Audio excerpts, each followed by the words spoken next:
Hi hello ನಮಸ್ಕಾರ ಕರುನಾಡು. I hope ಎಲ್ಲರೂ ಚೆನ್ನಾಗಿದ್ದೀರಾ ಅಂದ್ಕೊಂಡಿದ್ದೀನಿ. ಇವತ್ತಿನ ಮೂವಿ ಬಂದು ಹಿಟ್ 3 ಇತ್ತೀಚೆಗಷ್ಟೇ ರಿಲೀಸ್ ಆಗಿರೋ ಈ ಮೂವಿದಲ್ಲಿ ನನಗೇನು ಇಷ್ಟ ಆಯಿತು, ನನಗೇನು ಕಷ್ಟ ಆಯಿತು ಅಂತ ಪೂರ್ತಿಯಾಗಿ ಹೇಳಿದ್ದೀನಿ. ಕೊನೆವರೆಗೂ ಈ ವಿಡಿಯೋನ ನೋಡಿಕೊಂಡು ಇಷ್ಟ ಆದರೆ ಸಬ್ಸ್ಕ್ರೈಬ್ ಮಾಡ್ಕೊಂಡು ಸಪೋರ್ಟ್ ಮಾಡ್ತಾಯಿರಿ.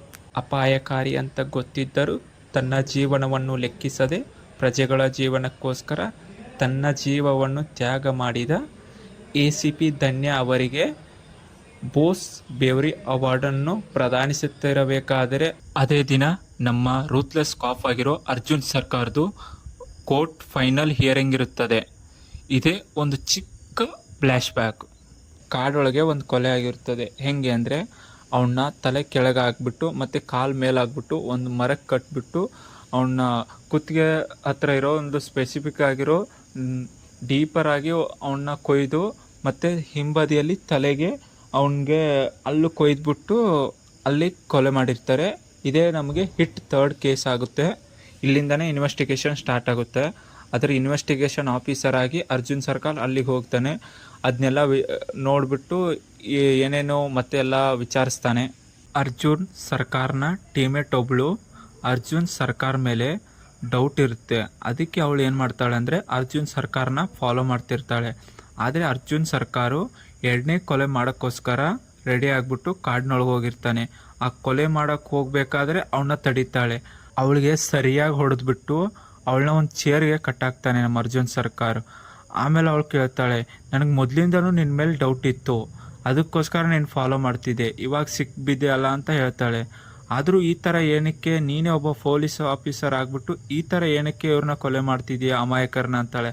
ಇವನ ಅಮಾಯಕ ಅಲ್ಲ, ಇವನೊಬ್ಬ ವಿಷ ಜಂತು ಅಂತ ಹೇಳ್ತಾನೆ. ಮೊದಲೇ ಕೊಲೆ ಮಾಡಿದ್ದು ನಾನೇ, ಇವಾಗ 2ನೇ ಕೊಲೆ ಮಾಡ್ತಿರೋದು ನಾನೇ. ಇವು 2 ಕೊಲೆ ಮಾಡೋಕ್ಕೆ ಕಾರಣ ಏನಪ್ಪ ಅಂದರೆ ನಾನು ಒಂದು ಟೀಮಿಗೆ ಜಾಯ್ನ್ ಆಗಬೇಕು. ಆ ಟೀಮಿಗೆ ಜಾಯ್ನ್ ಆಗಬೇಕಂದ್ರೆ ನಾನು ಅಟ್ಲೀಸ್ಟ್ 2 ಕೊಲೆ ಆದರೂ ಮಾಡಿರಬೇಕು. ಯಾಕಂದರೆ ಆ ಟೀಮ್ಗೆ ಜಾಯ್ನ್ ಆಗಬೇಕಂದ್ರೆ 2 ಕೊಲೆನ ಮಾಡಿದರೆ ಅಷ್ಟೇ ಆ ಟೀಮ್ ಒಳಗೆ ಮೆಂಬರ್ ಆಗೋಕ್ಕೆ ಸಾಧ್ಯ. ಅದಕ್ಕೋಸ್ಕರ ನಾನು ಇವು 2 ಕೊಲೆ ಮಾಡಲೇಬೇಕು, ಆ ಟೀಮ್ಗೆ ಜಾಯ್ನ್ ಆಗಲೇಬೇಕು ಅಂತ ನಮ್ಮ ಅರ್ಜುನ್ ಸರ್ಕಾರ್ ಹೇಳಿಬಿಟ್ಟು ಆ ಇನ್ನೊಬ್ಬನೂ ಕೊಲೆ ಮಾಡ್ತಾನೆ. ನಮ್ಮ ಅರ್ಜುನ್ ಸರ್ಕಾರ್ ಇವೆರಡು ಕೊಲೆ ಮಾಡೋದಕ್ಕೂ ಒಂದು ಕಾರಣ ಇದೆ. ಇವನು ಇಲ್ಲಿ ಟ್ರಾನ್ಸ್ಫರ್ ಆಗೋಕ್ಕಿಂತ ಮುಂಚೆ ಶ್ರೀನಗರ ಜಮ್ಮು ಕಾಶ್ಮೀರಲ್ಲಿ ಪೊಲೀಸ್ ಆಫೀಸರ್ ಆಗಿರ್ತಾನೆ. ಅಲ್ಲೂ ಒಂದು ದಿನ ಏನಾಗುತ್ತೆ ಅಂದರೆ ಇದೇ ಥರ ಒಂದು ಕೊಲೆ ಕೇಸ್ ಬರುತ್ತೆ. ಅವನು ಅಲ್ಲಿಗೆ ಹೋಗ್ತಾನೆ. ಅಲ್ಲಿಗೆ ಹೋದಾಗ ಇದೇ ಮೊದಲೇ ಹೇಳಿದ್ನಲ್ಲ ಸೇಮ್ ಪ್ಯಾಟರ್ನ್ ಥರನೂ ಒಂದು ಕೊಲೆ ಆಗಿರ್ತದೆ. ಕುತ್ತಿಗೆಯಲ್ಲಿ ಸೈಡಲ್ಲಿ ಡೀಫರ್ ಆಗಿ ಕಟ್ ಆಗಿಬಿಟ್ಟು ತಲೆ ಹಿಂಭಾಗದಲ್ಲಿ ಅಲ್ಲಿ ಒಂದು ಸೀಳಿರೋ ಥರ ಮಾರ್ಕ್ ಇರುತ್ತೆ. ಅದನ್ನ ನೋಡಿಬಿಟ್ಟು ಅವನು ಇದ್ಯಾರೋ ಇಲ್ಲಿಯವರೇ ಮಾಡಿದ್ದಿರಬಹುದು ಅಂದ್ಕೊಂಡು ಅವನು ಏನು ಮಾಡ್ತಾನೆ ಅಂದರೆ ಫುಟ್ ಪ್ರಿಂಟ್ಸು ಅದು ಇದು ಅಂತ ಕೇಳ್ತಾನೆ. ಆವಾಗ ಅವೇನು ಸಿಗಲ್ಲ. ಫುಟ್ ಪ್ರಿಂಟ್ಸ್ ಇಲ್ಲ ಅಂದರೆ ಏನು, ಮಂಜಿಗೆ ಟೈರಲ್ಲಿ ವೇಟ್ ಇರುತ್ತೆ, ಅದು ಮಾರ್ಕು ನೆಲದ ಮೇಲೆ ಬಿದ್ದಿರ್ತದೆ. ಮಂಜಿನ ಕರಗಿಸು ಅಂತ ಹೇಳಿಬಿಟ್ಟು ಪಕ್ಕದಲ್ಲಿರೋ ಆಫೀಸರ್ಗೆ ಹೇಳ್ತಾನೆ. ಅವನು ಆ ಮಂಜಿನ ಕರಗಿಸಿದಾಗ ಅಲ್ಲಿ 9mm ಆಗಿರುವಂಥ ಹೆವಿ ಟೈರ್ ಇರುವಂಥ ಒಂದು ವೆಹಿಕಲ್ ಇಲ್ಲಿ ಬಂದಿದೆ ಅಂತ ಹೇಳಿಬಿಟ್ಟು ಇನ್ವೆಸ್ಟಿಗೇಷನ್ನ ಸ್ಟಾರ್ಟ್ ಮಾಡ್ತಾನೆ. ನಮ್ಮ ಅರ್ಜುನ್ ಸರ್ಕಾರ ಮತ್ತು ಅಲ್ಲಿರೋ ಪೊಲೀಸರು ಅಲ್ಲಿ ಸ್ಥಳೀಯರನ್ನ ಮತ್ತು ಟೈರ್ ಶಾಪರ್ನ ಎಲ್ಲರನ್ನೂ ವಿಚಾರಿಸ್ತಿರ್ತಾರೆ. ಆವಾಗ ಒಬ್ಬ ಪೊಲೀಸ್ ಬಂದು, ಸರ್ ಸ್ವಲ್ಪ ದಿನಗಳ ಹಿಂದೆನೇ ಕಾಡಿನೊಳಗೆ ಬ್ಲ್ಯಾಕ್ ಬುಲೋರು ಹೋಗಿದೆ ಅಂತ ಹೇಳ್ತಾನೆ. ಅವನು ಎಸ್ ಬ್ಲ್ಯಾಕ್ ಬುಲೋರೇನ ಅಂದ್ಕೊಂಡು ಅದರ ಲಿಸ್ಟ್ನ ಕೇಳಿದಾಗ ಅವಾಗ ಅಲ್ಲಿರೋ ಲಿಸ್ಟ್ ಪ್ರಕಾರ 3 ಜನ ಇರ್ತಾರೆ. 3 ಜನವ್ರ ಮನೆಗೂ ಹೋಗಿ ವಿಚಾರಿಸ್ತಿರ್ತಾರೆ. 3 ಜನದಲ್ಲಿ ಫಸ್ಟ್ 2 ಮನೆಗೆ ಹೋಗಿ ವಿಚಾರಿಸಿದಾಗ ಅಲ್ಲಿ ಏನೂ ಹೋಗಲ್ಲ. ಅದೇ 3rd ಅವ್ನ ಮನೆಗೆ ಹೋದಾಗ ವಿಚಾರಿಸ್ಬೇಕಾದ್ರೆ ಅವನ ಮನೇಲಿರಲ್ಲ. ಆದರೆ ಅವರು ಡೋರ್ ಹೊಡೆದು ಒಣ್ಣೆನು ಮನೆ ಒಳಗಡೆ ಹೋಗ್ಬೇಕು ಅನ್ನೋಷ್ಟೇ ಅವ್ನಿಗೆ ಬರ್ತಾನೆ ಗೇಟ್ ಬಾಗಿಲು ತೆಗೆದು. ಅವ್ರನ್ನ ನೋಡಿದ ತಕ್ಷಣವೇ ಓಡೋಗಕ್ಕೆ ಹೋಗ್ತಾನೆ. ಆದರೆ ಪೊಲೀಸವರೆಲ್ಲರೂ ಚೇಸ್ ಮಾಡಿ ಅವನ್ನ ಹಿಡಿತಾರೆ. ನಮ್ಮ ಅರ್ಜುನ್ ಸರ್ಕಾರು ಇನ್ವೆಸ್ಟಿಗೇಷನ್ನ ಸ್ಟಾರ್ಟ್ ಮಾಡ್ತಾನೆ. ಆ ಕೊಲೆಗಾರನಿಗೆ ಚಿತ್ರಹಿಂಸೆ ಕೊಡೋಕ್ಕೆ ಸ್ಟಾರ್ಟ್ ಮಾಡ್ತಾನೆ ನಮ್ಮ ಅರ್ಜುನ್ ಸರ್ಕಾರು. ಆವಾಗ ಅವನ ಫೋನಿಂದ ಒಂದು ವಿಡಿಯೋ ಸಿಗುತ್ತೆ. ಆ ವಿಡಿಯೋ ನೋಡ್ತಾನೆ ಅರ್ಜುನ್ ಸರ್ಕಾರ್. ಆವಾಗ ಇದೇ ಥರ ಇದೇ ಫ್ಯಾಕ್ಟರ್ನಲ್ಲಿ ಬಿಹಾರದಲ್ಲೂ ಒಂದು ಕೊಲೆ ಆಗಿರ್ತದೆ.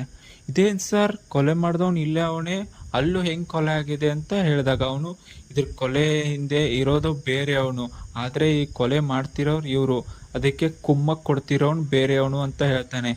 ನಮ್ಮ ಅರ್ಜುನ್ ಸರ್ಕಾರ್ ಬಿಹಾರ್ ಪೊಲೀಸವ್ರಿಗೆ ಫೋನ್ ಮಾಡಿ ಅಲ್ಲಿ ಹೋಗಿ ಅಲ್ಲಿ ಕೊಲೆ ಮಾಡಿರೋಂಥ ಕೈದಿನ ತನ್ನ ಆಫೀಸ್ಗೆ ಕರ್ಕೊಂಡು ಬರ್ತಾನೆ ನಮ್ಮ ಅರ್ಜುನ್ ಸರ್ಕಾರ್. ಆವಾಗ ಅವರಿಬ್ಬರನ್ನು ಅಕ್ಕಪಕ್ಕ ಕೂಡಿಸ್ಬಿಟ್ಟು, ಅಂದರೆ ಇದ್ರ ಬದ್ರು ಕೂಡಿಸ್ಬಿಟ್ಟು ವಿಚಾರಣೆ ಮಾಡ್ತಿರ್ತಾನೆ. ಅವಾಗ ಹೇಳು ಹಾಗೆ ಹಿಂಗೆ ಅಂತ ಎಲ್ಲ ಕ್ವಶನ್ ಮಾಡಿದಾಗ ಅವನು ಒಂದು ಕತ್ತಿಯಲ್ಲಿ ನೋಡಿರ್ತಾನೆ CTK ಅಂತ ನೋಡಿರ್ತಾನೆ.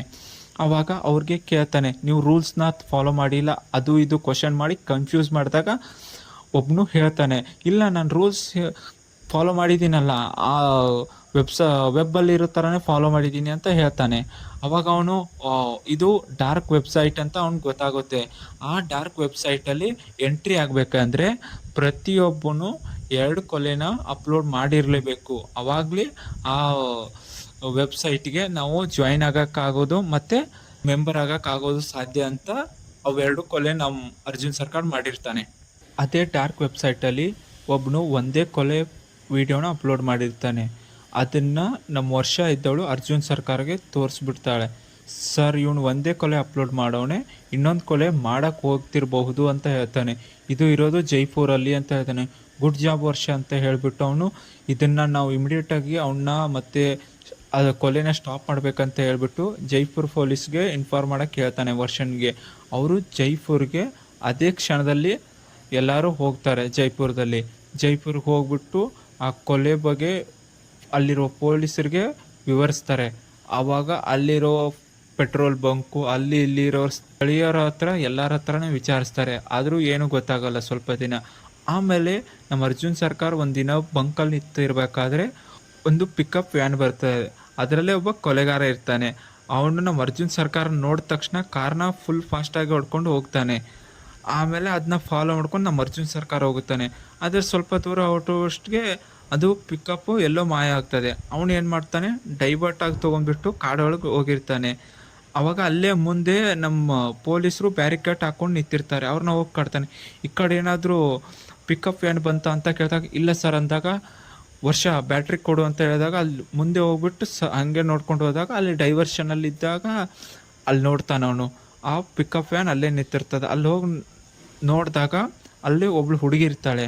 ಹಿಂಗೆ ಸೈಡ್ ತಿರುಗೋಷ್ಗೆ ಅವನು ಚುಚ್ತಾನೆ ಅವನ ಕಿಡ್ನಿ ಹತ್ರ. ಅದು ಏನಪ್ಪ ಅಂದರೆ ಅವ್ರಿಗೆ ಮೊದಲೇ ಹೇಳಿರ್ತಾರೆ, ಚುಚ್ಚಿದಾಗ ಅವ್ನಿಗೇನೂ ಆಗಬಾರ್ದು, ಅದನ್ನ ತೆಗೆದಾಗ ಜಾಸ್ತಿ ನೋವಾಗಬೇಕು ಅಂತ ಅವ್ರು ಟ್ರೈನಿಂಗಲ್ಲಿ ಹೇಳ್ಕೊಟ್ಟಿರ್ತಾರೆ. ಅದೇ ಪ್ರಕಾರ ಚುಚ್ತಾನೆ ಅವನು. ಅರ್ಜುನ್ ಸರ್ಕಾರ ಮತ್ತು ಕೊಲೆಗಾರನ ನಡುವೆ ತುಂಬ ಹೊತ್ತು ಫೈಟ್ ಆಗುತ್ತೆ. ಆಮೇಲೆ ಅವನ್ನ ನಮ್ಮ ಅರ್ಜುನ್ ಸರ್ಕಾರ ಸಾಯಿಸ್ತಾನೆ. ಆಮೇಲೆ ಆ ಹುಡುಗಿನ ರಕ್ಷಿಸ್ತಾನೆ. ಅಷ್ಟರಲ್ಲಿನೇ ನಮ್ಮ ಅರ್ಜುನ್ ಸರ್ಕಾರ 2 ಕೊಲೆ ವಿಡಿಯೋನ ಅಪ್ಲೋಡ್ ಮಾಡಿರ್ತಾನಲ್ವಾ, ಅವನ್ನ ಮೆಂಬರ್ ಆಗಿ ಜಾಯಿನ್ ಮಾಡ್ಕೊಳ್ತಾರೆ ಡಾರ್ಕ್ ವೆಬ್ಸೈಟ್ಗೆ. ಅವಾಗ ಅವರು ಎಲ್ಲರೂ ಒಂದು ಡೇಟ್ ಹೇಳ್ತಾರೆ. ಅವರು ಎಲ್ಲರೂ ಒಂದು ಕಡೆ ಕೂಡಬೇಕಂತ ಅನೌನ್ಸ್ಮೆಂಟ್ ಇರುತ್ತೆ. ಅವಾಗ ಅಲ್ಲಿ ಕೂಡ್ತಾರೆ ಒಂದು ಕಡೆ. ಈ ಡಾರ್ಕ್ ವೆಬ್ಸೈಟು ಮತ್ತು ಈಗ ಆಗ್ತಿರೋ ಕೊಲೆಗಳ ಬಗ್ಗೆ ಎಲ್ಲನೂ ಹೈಯರ್ ಆಫೀಸರ್ಗೆ ವಿವರಿಸ್ತಾನೆ ನಮ್ಮ ಅರ್ಜುನ್ ಸರ್ಕಾರ. ಸರ್, ನಾವು ಇವ್ರನ್ನ ಎಲ್ಲರನ್ನೂ ಹಿಡಿಬೇಕಂದ್ರೆ ನಾನು ಅರುಣಾಚಲ್ ಪ್ರದೇಶ್ಗೆ ಹೋಗಲೇಬೇಕು ಅಂತ ಹೇಳ್ತಾನೆ. ಅರ್ಜುನ್ ಸರ್ಕಾರ ಟೀಮ್ಗೆ ನಮ್ಮ ಹೈಯರ್ ಆಫೀಸರು ಅವನ ಕಡೆಯಿಂದ ಒಬ್ಬಳನ್ನ ಅಪಾಯಿಂಟ್ ಮಾಡಿರ್ತಾಳೆ. ಅವಳ ನೇಮ್ ಬಂದು ಮೃದುಲಾ. ಈ ಮೃದುಲಾ ನಮ್ಮ ಅರ್ಜುನ್ ಸರ್ಕಾರನ ಲವ್ವರು. ಆದರೆ ಅವಳು ನನ್ನ ಪೊಲೀಸ್ ಆಫೀಸರ್ ಅಂತ ನಮ್ಮ ಅರ್ಜುನ್ ಸರ್ಕಾರ್ಗೆ ಹೇಳಿರಲ್ಲ. ಟ್ರೈನಲ್ಲಿ ಅರ್ಜುನ್ ಸರ್ಕಾರ ಜೊತೆಗೆ ಮತ್ತು ಸ್ವಲ್ಪ ಆಫೀಸರ್ ಜೊತೆಗೆ ನಮ್ಮ ಮೃದುಲಾನು ಇರ್ತಾಳೆ. ಆದರೆ ಅರ್ಜುನ್ ಸರ್ಕಾರ ಮತ್ತು ಮೃದುಲಾ ಮಧ್ಯೆ ಮೌನ ಆವರಿಸಿರ್ತದೆ. ಸ್ವಲ್ಪ ದೂರ ಹೋದ್ಮೇಲೆ ಅವನು ಕೇಳ್ತಾನೆ. ಆವಾಗ ನಮ್ಮ ಮೃದುಲಾ ಹೇಳ್ತಾಳೆ, ನಿನ್ನ ನಾನು ಈ ವರ್ಷ ನೋಡಿಲ್ಲ, ನಾನು ಸ್ವಲ್ಪ ವರ್ಷಗಳ ಹಿಂದೆನೇ ನೋಡಿದ್ದೀನಿ, ಅದು ನಮ್ಮ ಅಕ್ಕನ ಇನ್ಸಿಡೆಂಟ್ ಆದಾಗ ಅಂತ ಹೇಳ್ತಾಳೆ. ಆವಾಗ ನಿನ್ನ ನೋಡಿದ್ದು ನಾನು, ಆವಾಗ ನೀನು ಆ ಪೋಖ್ರಿಗಳಿಗೆ ಹೊಡೆದಿರೋದು ಅಂತ ಹೇಳ್ತಾನೆ. ಆವಾಗಲಿಂದನೇ ನಿನ್ನ ಮೇಲೆ ನನಗೆ ಒಂದು ಲವ್ ಇತ್ತು ಅಂತ ಹೇಳ್ತಾಳೆ ನಮ್ಮ ಮೃದುಲಾ ಅರ್ಜುನ್ ಸರ್ಕಾರ ಮೇಲೆ. ಆಮೇಲೆ ತನ್ನ ಪ್ಲ್ಯಾನ್ ಎಲ್ಲನೂ ಹೇಳ್ತಾನೆ ತನ್ನ ಟೀಮೇಟ್ ಅವ್ರ ಜೊತೆಗೆ. ಆ ಪ್ಲ್ಯಾನ್ ಪ್ರಕಾರ 3 ವೆಹಿಕಲ್ ಬರ್ತದೆ. 3 ವೆಹಿಕಲು ಒಂದೊಂದು ರೂಟ್ಗೆ ಅವರು ಡೈವರ್ಷನ್ ಮಾಡ್ತಾರೆ. ಆದರೆ ಆ 3 ವೆಹಿಕಲಲ್ಲಿ ನಮ್ಮ ಅರ್ಜುನ್ ಸರ್ಕಾರ ಇರಲ್ಲ. ಆ ವೆಹಿಕಲ್ ಬಂದು ನಿಂತಂಗೆ ಮಾಡ್ತಾರೆ. ಆ ವೆಹಿಕಲ್ ಒಳಗೆ ಅರ್ಜುನ್ ಸರ್ಕಾರ ಹತ್ತೋದೇ ಇಲ್ಲ. ಅವನ್ನ ಹಿಂದ್ಗಡೆಯಿಂದ ಬಂದುಬಿಟ್ಟು ಅವನಿಗೆ ತಲೆ ಹಿಂದ್ಗಡೆ ಕವರ್ ಮಾಡಿಬಿಟ್ಟು ಕರ್ಕೊಂಡು ಹೋಗ್ತಾರೆ ಕಾಡಿನೊಳಗೆ, ಈ ನಮ್ಮ ಪೊಲೀಸರನ್ನ ಡೈವರ್ಟ್ ಮಾಡೋಕ್ಕೋಸ್ಕರ. ಆ ಹಳೆ ಬಂಗ್ಲೆಗೆ ಹೋದ ತಕ್ಷಣ CTK ಟೀಮ್ ಅವರು ಇವನ್ನ ಬರಮಾಡ್ಕೊಳ್ತಾರೆ. ಆಮೇಲೆ ಇವನಿಗೆ ಇರೋಕ್ಕೆ ಒಂದು ರೂಮ್ ಕೊಡ್ತಾರೆ. ಆ ರೂಮ್ ಒಳಗಡೆ ವೈಟ್ ಕೋಟು ಮತ್ತು ಶರ್ಟ್ನ ಇಟ್ಟಿರ್ತಾರೆ. ಅದನ್ನ ಹಾಕ್ಕೊಂಡು ನಮ್ಮ ಅರ್ಜುನ್ ಸರ್ಕಾರ್ ಹೊರಗಡೆ ಹೋಗ್ತಾನೆ. ಆವಾಗ ಒಂದು ಕೇಜಲ್ಲಿ ಫೈಟ್ ನಡೀತಿರ್ತದೆ. ಆ ಕೇಜಲ್ಲಿ ಒಬ್ಬನಿಗೆ ಸರಿಯಾಗಿ ಹೊಡೆದ್ಬಿಟ್ಟು ಸಾಯಿಸ್ತಾರೆ. ಅದನ್ನು ಅರ್ಜುನ್ ಸರ್ಕಾರ್ ನೋಡ್ತಾನೆ. ಆಮೇಲೆ ಆವಾಗ ಒಂದೊಂದೇ ಹಗ್ಗದ ತುದಿನ ಕಟ್ ಮಾಡ್ತಾ ಬರ್ತಾರೆ. ಅವಾಗ ಫೈನಲ್ ಆಗಿ ಒಂದು ಕಟ್ ಮಾಡ್ತಾರೆ. ಕಟ್ ಮಾಡಿದಾಗ ಅವಾಗ ಆಫೀಸರ್ ಧನ್ಯ ಇರ್ತಾಳೆ. ನಾನು ಮುಂಚೆನೇ ಹೇಳಿದ್ನಲ್ಲ, ಬೋಸ್ ಬೇವ್ರಿ ಅವಾರ್ಡ್ನ ಕೊಡ್ತಿರ್ತಾರೆ ಧನ್ಯಾಗೋಸ್ಕರ. ಅವಳನ್ನ ಅಲ್ಲಿ ಕಟ್ ಹಾಕ್ಬಿಟ್ಟು ಅವಳನ್ನ ಸಾಯಿಸ್ತಾರೆ. ಅದನ್ನು ನೋಡ್ತಾನೆ ಅರ್ಜುನ್ ಸರ್ಕಾರ್. ತುಂಬ ಬೇಜಾರಾಗಿ ಹೋಗ್ತಾನೆ ಅವನು. ಅರ್ಜುನ್ ಸರ್ಕಾರು ಅಲ್ಲಿರುವ ಎಲೆಕ್ಟ್ರಾನಿಕ್ ವಸ್ತುಗಳನ್ನು ಉಪಯೋಗಿಸ್ಕೊಂಡು ರೇಡಿಯೋ ಡಿವೈಸ್ನ ರೆಡಿ ಮಾಡ್ತಾನೆ. ಅದನ್ನ ರೆಡಿ ಮಾಡಿಬಿಟ್ಟು ಚ್ವಿಂಗಮಿಂದ ಹದ್ದಿನ ರೆಕ್ಕೆ ಕಟ್ಬಿಟ್ಟು ಅದನ್ನ ಕಳಿಸ್ತಾನೆ. ಅದು ಒಂದು ಕಾಡು ಒಳಗೆ ಹೋಗಿ ಕೂತ್ಕೊಳ್ತದೆ. ಆವಾಗ ಅಲ್ಲೊಂದು ಬ್ಲಾಸ್ಟ್ ಮಾಡ್ತಾನೆ ಅವನು. ಅಲ್ಲಿರುವ CTK ಮೆಂಬರ್ಗೆ ಡೌಟ್ ಬಂದು ಇಲ್ಲೇ ಯಾರೋ ಪೊಲೀಸ್ ಆಫೀಸರ್ ಇದ್ದಾನೆ ಅಂತ ಹೇಳ್ತಾನೆ. ನಾವು 3 ಕಡೆನೂ ಕಳಿಸಿರೋ ಡೈವರ್ಷನಲ್ಲಿ ಪೊಲೀಸ್ ಅಟ್ಯಾಕ್ ಆಗಿದೆ ಅಂತ ಹೇಳ್ತಾನೆ. ಆಮೇಲೆ ಅರ್ಜುನ್ ಸರ್ಕಾರ್ ಹೇಳ್ತಾನೆ, ಇಲ್ಲಿರೋರು ಎಲ್ಲರೂ ಪೊಲೀಸರು ಇರ್ಬೋದು, ನನಗೆ ಸ್ವಲ್ಪ ಟೈಮ್ ಕೊಡಿ, ನಾನು ಕಂಡು ಹಿಡಿತೀನಿ ಅಂತ ಹೇಳ್ತಾನೆ. ಆಮೇಲೆ ಎಲ್ಲರನ್ನೂ ಒಬ್ಬೊಬ್ರನ್ನ ಸಾಯಿಸ್ಕೊಂಡು ಬರ್ತಾನೆ ಅರ್ಜುನ್ ಸರ್ಕಾರ್. ಆಮೇಲೆ ಅಲ್ಲೊಬ್ಬ ಪೊಲೀಸ್ ಆಫೀಸರ್ ಬರ್ತಾನೆ, ಸಿಗಾಕೊಂಡಿರ್ತಾನಲ್ಲ ಅವನು ಅಲ್ಲಿಗೆ ಬರ್ತಾನೆ. ಆ ಪೊಲೀಸ್ ಆಫೀಸರ್ನ ಒಂದು ರೂಮ್ ಒಳಗಡೆ ಕರ್ಕೊಂಡು ಹೋಗ್ತಾನೆ ನಮ್ಮ ಅರ್ಜುನ್ ಸರ್ಕಾರ್. ಕರ್ಕೊಂಡೋಗಿ ಅವನಿಗೆ ಪ್ಲ್ಯಾನ್ ಬಗ್ಗೆ ಎಲ್ಲ ಎಕ್ಸ್ಪ್ಲೇನ್ ಮಾಡ್ತಾನೆ. ಅಲ್ಲಿ ಕೇಜಲ್ಲಿ ಸ್ವಲ್ಪ ಜನನ ಕೂಡಾಕಿರ್ತಾರೆ, ಒಂದು ಪಾಪುನು ಇರ್ತದೆ. ಇದನ್ನೆಲ್ಲ ನೋಡಿಬಿಟ್ಟು ಅವನು ಒಂದು ಪ್ಲ್ಯಾನ್ನ ಎಕ್ಸಿಕ್ಯೂಟ್ ಮಾಡ್ತಾನೆ. ಆ ಪ್ಲ್ಯಾನ್ ಪ್ರಕಾರ ಎಲ್ಲನೂ ಎಕ್ಸಿಕ್ಯೂಟ್ ಮಾಡೋಕ್ಕೆ ಸ್ಟಾರ್ಟ್ ಮಾಡ್ತಾನೆ ಒಂದೊಂದಾಗಿ. ಅಲ್ಲಿ ಬಂದಿರೋರೆಲ್ಲರೂ ಸ್ವಲ್ಪ ಸೈಕೋಪಾತ್ಗಳಾಗಿರ್ತಾರೆ. ಏನಕ್ಕೆಪ್ಪ ಅಂದರೆ ಅವ್ರಿಗೆ ಫ್ರೀಡಮ್ ಬೇಕು ಅಂತ ಹೇಳ್ತಿರ್ತಾನೆ. ಆಮೇಲೆ ಅವನು ಫ್ರೀಡಮ್ನ ಇನ್ನೂ ನೆಕ್ಸ್ಟ್ ಲೆವೆಲ್ಗೆ ತೊಗೊಂಡು ಹೋಗಬೇಕು ಅಂದ್ಕೊಂಡು ಆ ಮಗುನ ತೊಗೊಂಡು ಬರ್ತಾನೆ. ಮಗುನ ತೊಗೊಂಡು ಬಂದುಬಿಟ್ಟು ಆ ರಿಬ್ಬನ್ನ ಎಸಿತಾನೆ. ಅದು ಯಾರ ಕಡೆ ಹೋಗುತ್ತೆ, ಒಬ್ಬ ತಾತನ ಕಡೆ. ಅವನು ಬರ್ತಾನೆ. ಅವನ್ನ ಕೊಲ್ಲಕ್ಕೆ ಬರಬೇಕಾದ್ರೆ ನಮ್ಮ ಅರ್ಜುನ್ ಸರ್ಕಾರ್ ಅಲ್ಲಿಂದ ಅವನ್ನ ಕತ್ನ ಎಗರಿಸ್ತಾನೆ. ಆಮೇಲೆ ಗೊತ್ತಾಗುತ್ತೆ, ಇವನೇನೋ ಪೊಲೀಸು ಅಂತ ಹೇಳಿದಾಗ ಅಟ್ಯಾಕ್ ಮಾಡೋಕ್ಕೆ ಬರ್ತಾರೆ. ಅಟ್ಯಾಕ್ ಮಾಡೋಕ್ಕೆ ಬಂದಾಗ ಅವನು ಅಲ್ಲಿರೋ ಒಂದು ಹಗ್ಗನ ಕಟ್ ಮಾಡ್ತಾನೆ. ಅದು ಒಂದು ಡೋರ್ ಥರ ಬಂದು ನಿಂತ್ಕೊಳ್ತದೆ. ಅಲ್ಲಿಂದ ಹೋಗೋಕ್ಕೆ ಸ್ಟಾರ್ಟ್ ಮಾಡ್ತಾನೆ. ಆವಾಗ ಫೈಟಿಂಗ್ ಸೀನ್ ಮಾತ್ರ ನೆಕ್ಸ್ಟ್ ಲೆವೆಲ್ಲು. ಒಂದೊಂದು ಫೈಟಿಂಗ್ ಸೀನಲ್ಲೂ ಒಂದೊಂದು ಆ್ಯಕ್ಷನ್ಸ್ ಇಟ್ಟವ್ರೆ. ಕೊರಿಯೋಗ್ರಫಿ ಮಾತ್ರ ಸಖತ್ತಾಗಿದೆ. ನಾನು ನೋಡಿರೋ ಮೂವಿಗಳಲ್ಲೆಲ್ಲಕ್ಕಿಂತನೂ ಈ ಮೂವಿಯಲ್ಲೇ ಅರ್ಧ ಗಂಟೆ ಮೇಲೆ ಕ್ಲೈಮ್ಯಾಕ್ಸ್ ತೋರಿಸವ್ರೆ. ಫೈಟಿಂಗ್ ಸೀನು, ಆ ಜಾವ್ಲಿನ್ನ ಎಸೆಯೋದು, ಅವ್ನು ಹೋಗಲ್ಲಿ ಕೊಲ್ಲೋದು, ಒಂದೊಂದು ಸೀನ್ ಮಾತ್ರ ಎಕ್ಸ್ಟ್ರಾರ್ಡಿನರಿ ಆಗಿದೆ. ಎಲ್ಲರನ್ನ ಕೊಚ್ಚಿ ಅವ್ನು ವೈಟ್ ಶರ್ಟು ಬ್ಲಡ್ ಕೋಟ್ ಆಗಿ ಕನ್ವರ್ಟ್ ಆಗಿರ್ತದೆ. ಆ ಹದ್ದಿಗೆ ಕಟ್ಟಿರೋ ರೇಡಿಯೋ ಟ್ರ್ಯಾಕ್ನ ಟ್ರೇಸ್ ಮಾಡಿಕೊಂಡು ಮೃದುಲಾ ಮತ್ತು ಅರುಣಾಚಲ್ ಪ್ರದೇಶ್ ಪೊಲೀಸರು ಅಲ್ಲಿಗೆ ಬರ್ತಾರೆ. ಆಮೇಲೆ 2 ಕ್ಯಾಮಿಯೋ ಅಲ್ಲಿ ಬರ್ತದೆ. ಒಂದು ಹಿಟ್ 2 ಅಲ್ಲಿರೋ ಆ್ಯಕ್ಟರು, ಅವರು ಅಲ್ಲಿ ಕ್ಯಾಮಿಯೋ ರೋಲಾಗಿ ಬರ್ತಾನೆ. ಅವನು ಬಂದ್ಬಿಟ್ಟು ಶಾರ್ಟ್ ಗನ್ನಿಂದ ಶೂಟ್ ಮಾಡ್ತಾನೆ. ಸಕ್ಕದಾಗಿ ಎಂಟ್ರಿ ಕೊಟ್ಟವ್ರೆ ಮಾತ್ರ. ಆಮೇಲೆ ಸ್ವಲ್ಪ ಹೊತ್ತುಗಳ ನಂತರ ಮತ್ತೊಂದು ಕ್ಯಾಮಿಯೋ ಎಂಟ್ರಿ ಆಗುತ್ತೆ. ಅದು ಹಿಟ್ 1ಅಲ್ಲಿರೋ ಒಬ್ಬ ಪೊಲೀಸ್ ಆಫೀಸರು. ಅವನು ಹಿಟ್ 2 ಅಲ್ಲಿರೋ ಹೀರೋ ಮತ್ತು ಇವಾಗ ನಮ್ಮ ಅರ್ಜುನ್ ಸರ್ಕಾರ್ 3 ಜನ ಕೂಡಿ ಫೈಟ್ ಮಾಡಿ ಅವನ್ನ ಕೊಲ್ತಾರೆ. ಅಲ್ಲಿರೋ ಎಲ್ಲರನ್ನೂ ಕೊಲ್ತಾರೆ. ಆದರೆ ಅವ್ನು ಮೇನ್ ಆಗಿರ್ತಾನಲ್ಲ, ಅವನ್ನ ಪೊಲೀಸಿಗೆ ಒಪ್ಪಿಸ್ತಾರೆ. ಆವಾಗ ಆಮೇಲೆ ಒಬ್ಬ TV ಚಾನಲಲ್ಲಿ ಕೊಲೆ ಮಾಡಿದ್ದಾರೆ ಅಂದರೆ ಅವ್ರನ್ನ ಏನು ಬೇಕಾದ್ರೂ ಮಾಡ್ತಾರೆ. ಇವಾಗ ನಾನು ಏನಾದರೂ ಮಾಡಿದ್ದೀನಿ ಅಂದರೆ ನನ್ನ ಮೇಲೆ ಮರಳು ಸುರಿಬಿಡ್ತಾರ ಅಂತ ಹೇಳ್ತಾನೆ. ಆವಾಗ ಲಾಸ್ಟಲ್ಲಿ ಬರೋದೇ ಒಂದು ಲಾಸ್ಟ್ ಕ್ಯಾಮಿಯೋ. ಅದು 4th ಕೇಸ್ಗೆ ಇನಿಷಿಯೇಟ್ ಆಗುತ್ತೆ. ಅದೇ ನಮ್ಮ ಕಾರ್ತಿ. ಅವನು ನ್ಯೂಸಲ್ಲಿ ಮಾತಾಡಿರೋವನು ಸಿಗ್ನಲಲ್ಲಿ ನಿಂತಿರ್ತಾನೆ. ಅದೇ ಟೈಮಿಗೆ ಮರಳು ಗಾಡಿನೂ ಬರ್ತದೆ. ಆವಾಗ ನಮ್ಮ ಕಾರ್ತಿ ಹೇಳಿಬಿಟ್ಟು ಆ ಮರಳು ಗಾಡಿನ ಇಸ್ಕೊಂಡು ಅವನ ಮೇಲೆ ಸುರುತ್ತಾನೋ ಇಲ್ಲೋ ಅನ್ನೋದು ಹಿಟ್ 4 ಕೇಸಲ್ಲಿ ಮುಂದುವರಿತದೆ. ಇದೇ ಈ ಹಿಟ್ 3 ಮೂವಿ. ನನಗನ್ಸಿರೋ ಪ್ರಕಾರ ಈ ಮೂವಿಯಲ್ಲಿ ಕತೆಗಿಂತ ಜಾಸ್ತಿ ನಾನಿ ಮೇಲೆ ಫೋಕಸ್ ಮಾಡೋರೆ. ಅದಕ್ಕೋಸ್ಕರ ಹಿಟ್ 1 ಹಿಟ್ 2 ಕಂಪೇರ್ ಮಾಡಿದ್ರೆ ಇದು ಸ್ವಲ್ಪ ಕಥೆಯಲ್ಲಿ ಗ್ರಿಪ್ ಇಲ್ಲ, ಬಟ್ ಆ್ಯಕ್ಷನ್ಸ್ ಎಲ್ಲ ಸಖತ್ತಾಗಿದೆ.